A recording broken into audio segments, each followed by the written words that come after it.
সবার খালি একটাই প্রশ্ন, আমি ফেসবুক থেকে টাকা ইনকাম করতেছি। কত টাকা ইনকাম করতেছি ফেসবুক থেকে, তাই আজকে শেয়ার করব এই ভিডিওর মাধ্যমে। হ্যালো গাইস, আসসালামু আলাইকুম। আশা করি সবাই অনেক বেশি ভালো আছেন। অনেকদিন পর রমজান মাস, আজকে যাচ্ছি আমি জলঢাকায়। জলঢাকায় বললে তো ভুল হবে, আসলে আমার মেইন উদ্দেশ্য ছিল কলেজে যাওয়া। আর সবাই তো জানতে চান আমি কোন কলেজে পড়ি। এই ভিডিও দেখলে বুঝতে পারবেন আমি কোন কলেজে পড়ি। কলেজ গিয়ে ভিডিও করা হয়নি অবশ্য। কলেজ গিয়েই বা কি হলো, যেই কাজের জন্য গেছি সেই কাজে হয়নি। যাই হোক, জলঢাকার এই জায়গাটা চেনেন না এরকম জলঢাকার মানুষ মনে হয় নাই।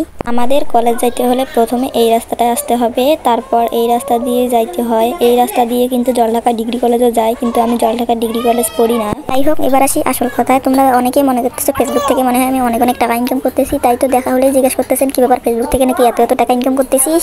কারণ হচ্ছে আমি একটা ভিডিও দিয়েছিলাম, ভিডিওটাতে বলছিলাম ফেসবুকের টাকায় কি কিনলাম। আসলে আমি লাস্ট পর্যন্ত ভিডিওতে কি বলছি সেটা না শুনেই আপনারা মনে করতেছেন হ্যাঁ আমি ফেসবুক থেকে এত টাকা ইনকাম করতেছি।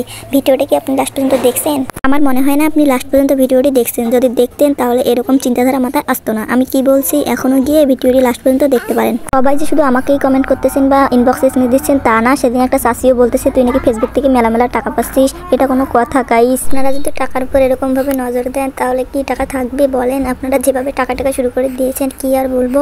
যাই হোক, তোমাদের কাছে একটা প্রশ্ন, আমি কোন কলেজে যাচ্ছি? ডিগ্রি কলেজ কিন্তু না, অলরেডি ডিগ্রি কলেজ ছেড়ে আসছি। কোন কলেজে যাচ্ছি বা গিয়েছিলাম যদি বলতে পারেন তাহলে অবশ্যই কমেন্ট বক্সে বলে যাইয়েন। যে গিয়েছিলাম ঠিকই, কিন্তু কলেজে যে কাজের জন্য গিয়েছি হয় নাই, তাই মন খারাপ করে চলে আসছি। টুকিটাকি কিছু নেওয়ার ছিল তাই নিলাম, নিয়ে এখন চলে যাচ্ছি বাসার দিকে। এমনিতে আমার বাইরে বের হলে অনেক বেশি ক্লান্ত লাগে, তার উপর রমজান মাস রোজা রেখে এমনি বাইর হইলে আমার অনেক বেশি খারাপ লাগে। অনেক বেশি খারাপ লাগতেছিল, ভাবতেছিলাম কখন বাড়ি পৌঁছাবো। আমি কোথাও গেলেও কেন জানি আমার এরকম লাগে, অনেক টায়ার্ড, অনেক বেশি টায়ার্ড লাগে। মনে হয় কখন যে বাড়ি যাব আর কখন রেস্ট করব। বাড়ি এসে শুইলে তারপরেই ভালো লাগে, এর আগে মনে হয় কখন বাড়ি যাই। আর এই ভিডিওগুলো যে আমি করছি এগুলো সব লুকাই করছি, ক্যামেরা অন করে ফোন হাতে নিয়েছি। কারণ আপনারা তো জানেনই আমি সবার সামনে ভিডিও করতে অনেক বেশি লজ্জাবোধ করি। এই কথা বলার পর এখন অনেকে এসে কমেন্ট করবেন ভিডিও করতে লজ্জা পান, আবার ফেসবুকে ভিডিও বানান। আমার ভালো লাগে যাই আমি তাই করি, বুঝছেন? আমার ভিডিও করতে ভালো লাগে। আর ভিডিওর যে ভয়েসগুলো দেয় সেগুলো তো আমি ঘরে বসেই দেই, তাই না? কারোর সামনে দেই না। আর যেগুলো ভিডিও আমার করি ওগুলো চুপি করি যখন কেউ থাকে না, বুঝছে? যাই হোক, এমনিতে আবার রমজান মাস, আজকে কলেজ গিয়ে কোনো লাভ হলো না।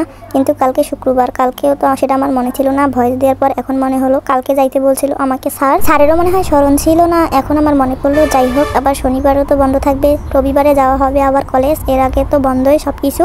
আপনারা কি জানেন আমাদের রংপুর এলাকায় বর্তমানে অনেক বেশি ভুট্টা চাষ হয়েছে। যেদিকে তাকাই শুধু ভুট্টা আর ভুট্টা। আমাদের এলাকা বাদে সেদিন এক জায়গায় গেছিলাম, ওইখানেও দেখি ভুট্টা দিয়ে চারদিক ভরা। আর আমাদের ডালিয়া রোডের রাস্তার চারপাশেও দেখতেছি ভুট্টা, তাই একটু ভিডিও করে নিলাম। যাই হোক গাইস, আর আমাদের রংপুর এলাকার মধ্যে কে কে ভিডিও বানান অবশ্যই কমেন্ট করে বলে যাবেন। আমি আপনাদের আইডিতে গিয়ে একটু সাপোর্ট করে আসবো, যেভাবে আপনারা আমাকে সাপোর্ট করেন। সবাই ভালো থাকবেন, দেখা হবে অন্য কোনো ভিডিও। আজকের মতো ভিডিওটি এখান পর্যন্তই শেষ করতেছি। সবাই অনেক বেশি ভালো থাকবেন। আল্লাহ হাফিজ।